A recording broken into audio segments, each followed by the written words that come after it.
Hail Internet, it's Matt here for the Dork Lords. If you're new to the channel, welcome. We talk about all manner of dorkly things here, so whether it's sci-fi, fantasy, superheroes, we probably have a playlist about it. Feel free to check us out. Today is another in our Dork Lord of the Rings segments. And today's topic actually comes to us from commenter Dark Lord Sauron. And with a name like that, how could I say no? So, Sauron is asking for a video about Thuringwethil, who is a vampire in Tolkien's mythology. I thought I would extend this out just a little bit to talk about Tolkien's vampires, because there are actually multiple vampires in his mythology. So here we go, ladies and gentlemen, a video about vampires.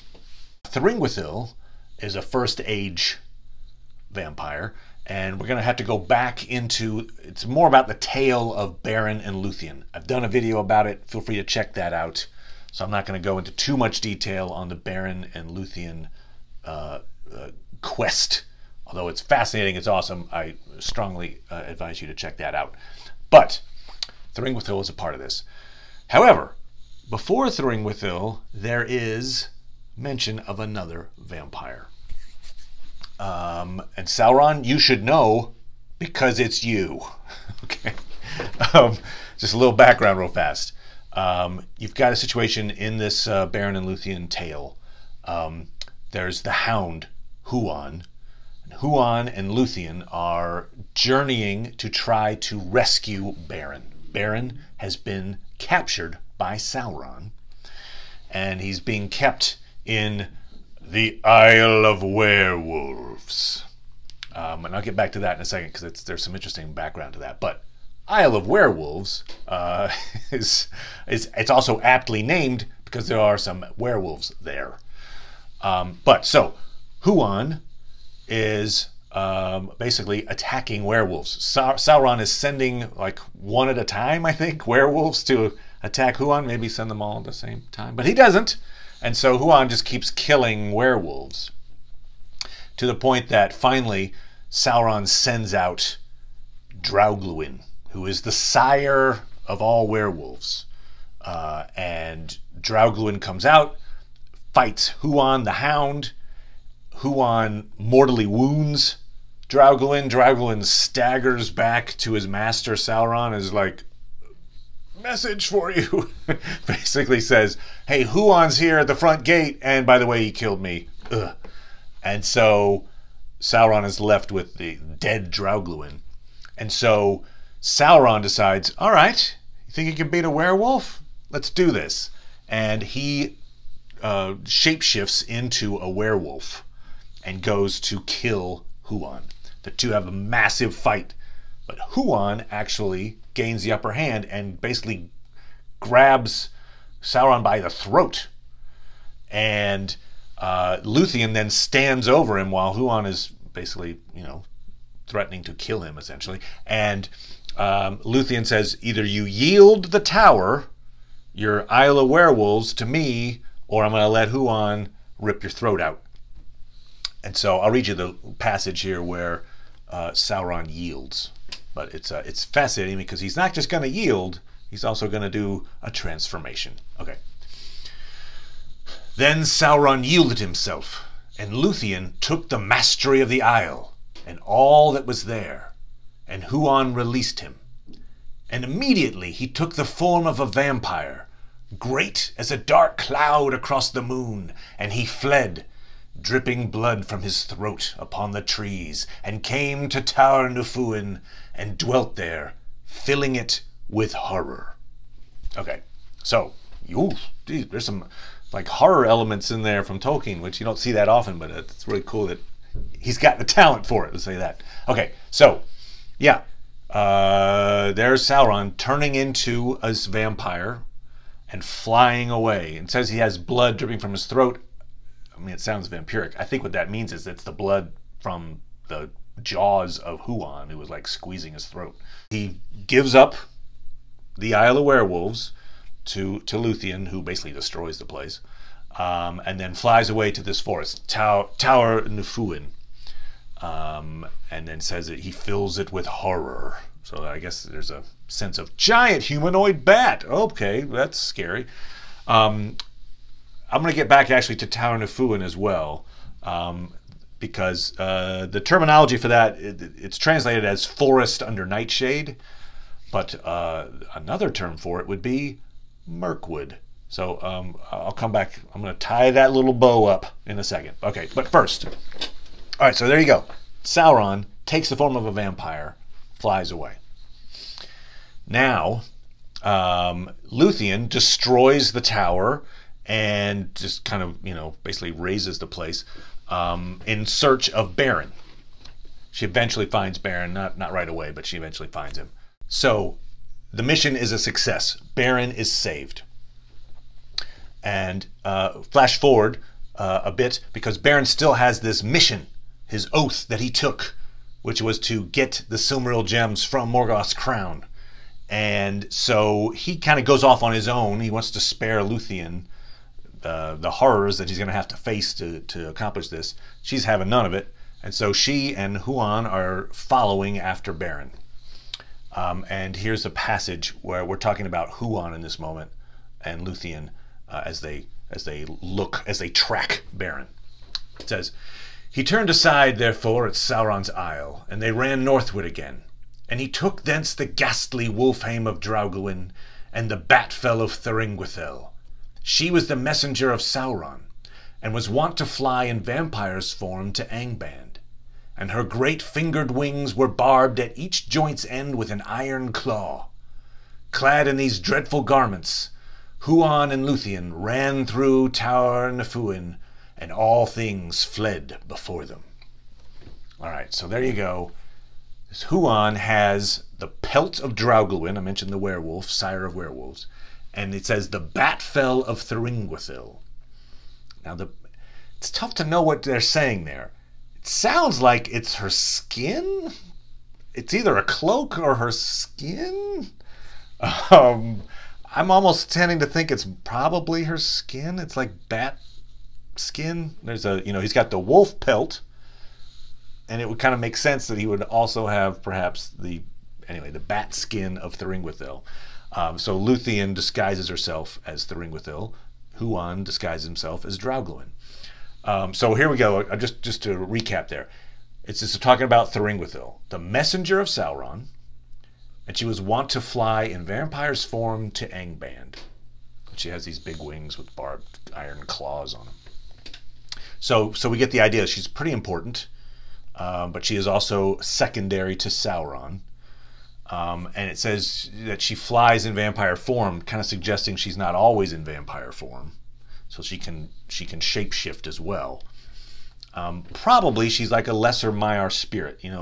Morgoth corrupted a bunch of spirits, a la Sauron, to be his seconds, and I'll bet you she's one of them as well, like a lower tier one, perhaps. So Huan and Luthien find Beren, and then Huan basically says, "Hey, you know what? Here, take these items. If you're going to go all the way to Angband, if you're going all the way to Morgoth's throne room, you'll probably need these disguises." And so he hands the pelt, Draugluin's pelt, to Beren, and Beren disguises himself as a werewolf. And here's the passage that describes that. "By the counsel of Huan and the arts of Luthien, he, Beren, was arrayed now in the hame of Draugluin, and she in the winged fell of Thuringwethil. Beren became in all things like a werewolf to look upon, save that in his eyes there shone a spirit, grim indeed, but clean.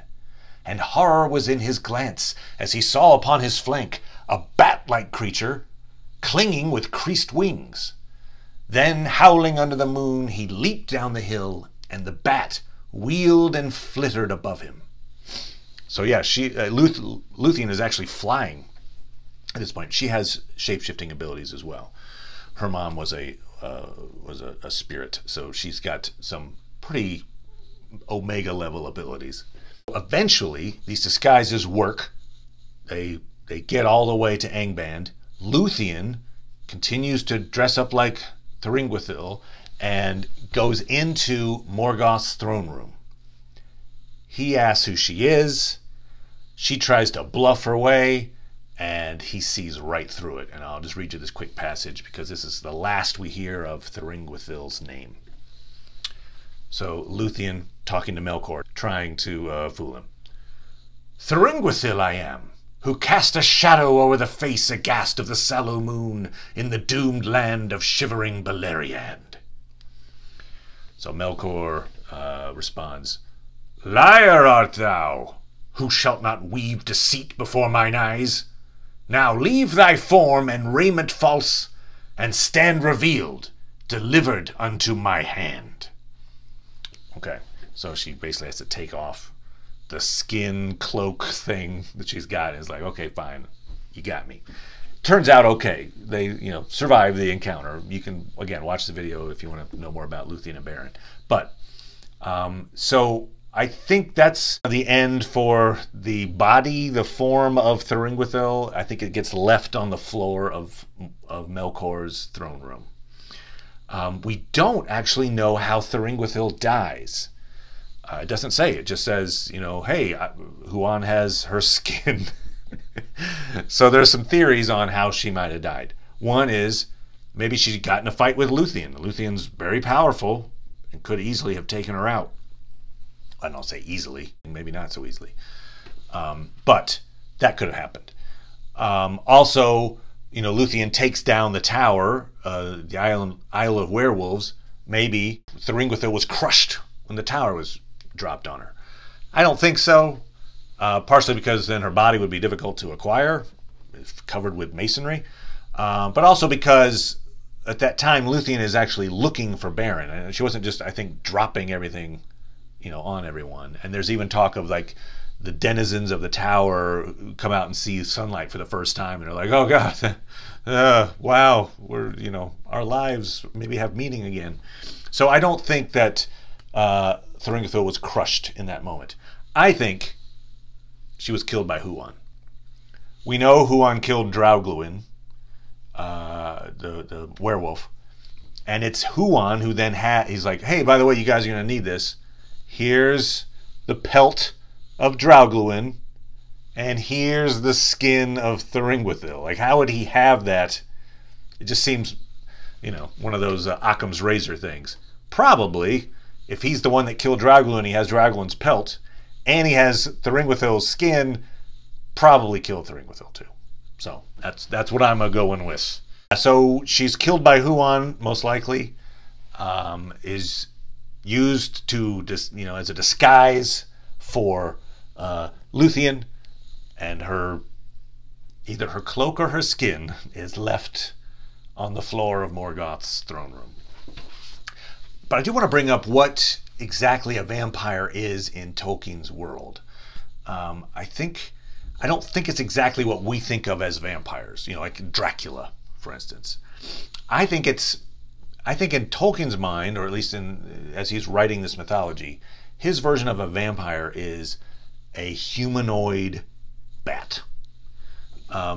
Take in mind when Sauron flees after giving up the Isle of Werewolves, it says he took the form of a vampire and then flew away. Similarly, when Thuringwethil is delivering messages for Sauron to Angband, so she's like Morgoth to Sauron, it says that she preferred to take the form of a vampire. And so I think it's a form as opposed to I wear tuxedos and drink blood and whatever. I think it's just a humanoid bat, I think is what we're talking about here. And I think perhaps you could show like a tie between the humanoid bat that is Thuringwethil and Sauron, and perhaps the large bats, the giant bats that fight on behalf of the orcs in the Battle of the Five Armies. There's a passage from The Hobbit that talks about those bats. I'll read that real fast because I think it ties into this. It says, "The goblins gathered again in the valley. There a host of wargs came ravening, and with them came the bodyguard of Bulg, goblins of huge size with scimitars of steel. Soon actual darkness was coming into a stormy sky. while still the great bats swirled about the heads and ears of elves and men, or fastened vampire-like on the stricken. So they kind of feed on dead or dying elves and men in this vampiric type way. So I think perhaps what we've got here is a connection to this first age. I think these bats are descendants of Thuringwethil, and I think that the wargs mentioned in that passage that are fighting in the Battle of Five Armies are descendants of Draugluin. That's what over time the werewolves kind of turned into the wargs. And so you've got a situation here in the third age, a battle being waged that I think maybe had its roots in the first age. We know for a fact that Draugluin is the sire of werewolves. We don't necessarily know that Thuringwethil spawned, a group of vampires, but I think that sounds to me like a reasonable assumption to make. I did mention I was going to tie in this idea of Mirkwood, for instance. And again, we've got a third age analog to this. It's very specific. So what you've got is, in the first age, there's the Forest of Darthon Ian. Darthon Ian is actually mentioned by Treebeard at one point. In one of his poems, his songs, he mentions having been there. He says, "To the pine trees upon the highlands of Darthon Ian I climbed in the winter." So that's an elven forest that Treebeard inhabited way back in the day. Darthon Ian gets overwhelmed after Morgoth escapes the Dagor Bragollach, when he breaks the siege of the elves, and the forest gets routed essentially. And Sauron takes over the tower there. The tower in Darthon Ian was called Minas Tirith. It's the first version of Minas Tirith. Again, obviously there's a third age analog to that, Minas Tirith, Battle of Pelennor Fields. So there's a Minas Tirith in the first age, in the Forest of Darthon Ian, gets taken over, becomes the Isle of Werewolves, and so Darthon Ian becomes Mirkwood, becomes this Tar Nefuin, because of Sauron's influence and this radiating essentially from this tower that he's corrupted. Well, go to your third age, you've got Greenwood. It's an elven forest. Its capital, Amon Lanc, is taken over by Sauron, who's calling himself the Necromancer at that point. That tower, that structure, he turned into Dol Guldur, his fortress, and from there radiated this darkness that turned Greenwood into Mirkwood. And one of Mirkwood's nicknames is Tar Nefuin. So references back to this first stage forest that Sauron also corrupted. Thuringwethil's name means woman of secret shadow, and she obviously has this really mysterious part to play in the mythology of Tolkien, and it would be great to know more about her. But she's only mentioned in a few paragraphs. We don't know how she died. We don't necessarily know her origins, but as I mentioned, that's my guess. She was a Mire spirit, corrupted by Morgoth. She was killed by Huan, but she spawned perhaps a race of vampires that turn into the giant bats of the Third Age. So there you go. Sauron and Thuringwethil, the vampires of Tolkien's mythology. Dark Lord Sauron, I hope this video answers your question. If you've got a question out there you'd like me to do a video on a topic of your choice, put it in the comments and I will be happy to make that video. Thanks so much, everybody, and we'll talk to you next time. Bye.